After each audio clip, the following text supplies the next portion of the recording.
welcome to the Lizzy Show. Today, I would like to talk about what kind of friend are you? And what kinds of friends do you seem to attract? And do you believe that you attract them for a reason? Is it to fulfill your ideology of yourself, where you find your sense of importance? It is okay, because I have a confession to make. That's right. I tend to be the kind of friend that wants to heal and solve other people's problems. So I am the kind of friend that wants to solve your problems, be the person to listen to you, help you, serve you, treat you, and help you out. Because to me, I think I have it all figured out. So now I'm the friend who likes to pick up other friends who seem to have some troubles, some worries, some past issues, some past traumas, and I seem to attract these types of friends. Not all the time. This is one kind of category of friends and friendships that I have noticed recently, and I'm sharing with you, I tend to attract. So I like to find the little birdie with a broken wing, and I like to help it fly again. I like to find the friend with a broken wing. But I have recently become consciously aware of this. Now, this isn't to say that I don't also have friends that are not so problematic and more on my level. I have a few friends like that, but mostly I seem to gravitate towards people who need my guidance, who need my help. So, do we have this in common? Are you the kind of friend who is just longing to have another friend that you can help out? Because that just fulfills your sense of importance. Now, it's not to say that I don't still need a friend to lean on and to hear me out, because I do have one or two people who, if I call them, they're going to listen to me. And they're going to be my shoulder to bear my issues with on that day, right? But friendships are very interesting because we build them for a reason. We get something out of the friendship. So what kind of friend do you believe that you are? Do you believe that you are the kind of friend that brings joy to another person? Or do you believe you're the kind of friend that brings drama, that brings calamity, that perhaps you know the reason why that other person isn't answering is because they heard enough of your drama for the week? There are some friends that we have to cut ties with because it turns out that you can't help them.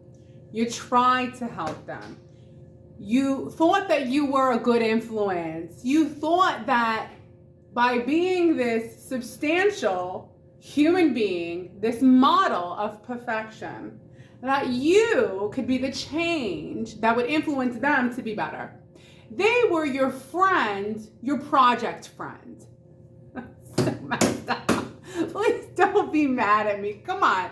You ever have a friend who's a project, you're like, this one I might be able to fix. Because now you're in a relationship. You already fixed that person. You're good. So now you need some kind of relationship where you can fix a person, and it's not your fault. They gravitated towards you because you seem to have it all together, right? So now you have your project friends, and you said, this is it. I know what I'm going to do. I'm going to take them out for a walk. I'm going to be their little motivational speaker. I'm going to send them motivational texts. I'm going to make sure that they don't fall down that same hole that they've been falling down for most of their life. So you put in the time. You put in the effort. You even treat them to Starbucks. You treat them out to eat. Heck, you even pay for the veterinarian bill for their cat. Because you're like that. You have some extra and you give extra. So after this long journey that you have with the friends who's a project, and you notice that time and time again, they end up getting worse, it's time to let the project go. I'm sorry, friends. We can't always be friends with the people who we think we're going to save and we can't save them. So are you the kind of friend that wants to be the savior? You're going to save this person because you have it all figured out. Your life is so good. Our lives are so good that we are going to turn this person's life around, right? Because after all, I'm a wonderful influence. I'm a good influence. Don't you want to live like me? Clean, healthy, eat fruit, veggies, exercise, talk nice, be nice, have a nice job. No. You tried. They don't want it. They keep going back to the same old bad habits. So at what point do you give up? Do you become the friend who gives up? We have a term for this now.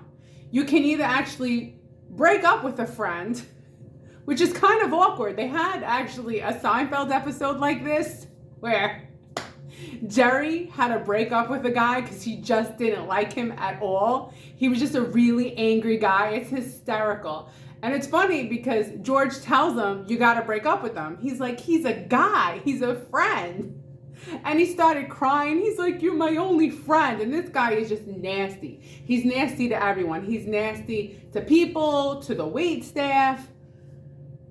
Anyway, it's funny because you'll ghost your friends, right? These new terminologies, you just won't text them back or you won't call them and then it just fades away. Because it's hard to actually break up with a friend. You don't actually break up with a friend. You just kind of fade out of each other's lives when you stop talking, you stop leaving voicemails, texting, and hanging out. And then the relationship is over. And this is only because you thought you were going to save this person, but it didn't work. So now you're looking for your next project. But it's not consciously, it's subconsciously. Because maybe you had a mother who was a little bit depressed, and maybe that's where it comes from. I know my mother was a little bit depressed here and there, so maybe that's why I gravitate towards friends or people in the outside world who I would like to help. I would like to think I helped my mother as much as I could. But the reason why she was depressed is because she loves my father and he stayed in Spain and he never returned. And I remember that we went back there when I was 7 years old to see my father, and guess what? He stood us up. My mother held on for her whole life. What are you going to do? So I think that subliminally, that's why I gravitate towards the friends who are in need, right? But my mother was an amazing mother. But, you know, as I get older, I see why she was so sad. I have her diaries. I read it. I go, mama, mama. The worst thing is to lose someone you really love. You love someone, you wanted to have a family with them, and then they just disappear, right? And they didn't use ghosting back then. He just disappeared. So, friends. Friends, what kind of friends do you have? What kind of friend are you? I think I'm a great friend, but I would like to change my style of friendship. I would like to start finding some female friends who I can learn from. So now I would like to change my karma and stop finding friends and be the friend of someone that I'm always trying to help them and trying to rehabilitate them. Like, I need to stop finding friendships where I'm trying to rehabilitate. Okay, I'm not a probation officer. Why am I trying to rehabilitate? They have their whole lives. And then I wasted all that time because people's journey is for themselves. I'm not as influential as I thought I was. So now it's time for me to change my path, change my karma, and I'm the little birdie now. I'm the little birdie with a wing. Not that it's broken, but it wants to fly higher, fly in a different direction. It wants to find a new way to fly. So I need a new bird friend to come along and say, Liz, this is how you do that. This is how you do this. Someone who's smarter than me. Someone who knows how to do things I don't know, so I can learn from them. Instead of me thinking that I could teach someone else, I want someone to teach me. So now I'm going to be the submissive friend and be like, teach me. Teach me. So what kind of friend are you?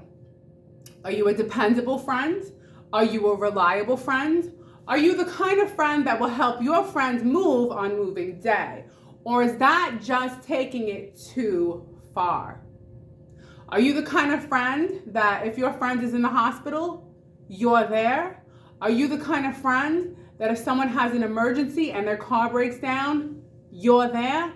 Are you the kind of friend that if you're not in the mood to talk and your friend is calling you, you're going to answer? Or are you going to ignore the call?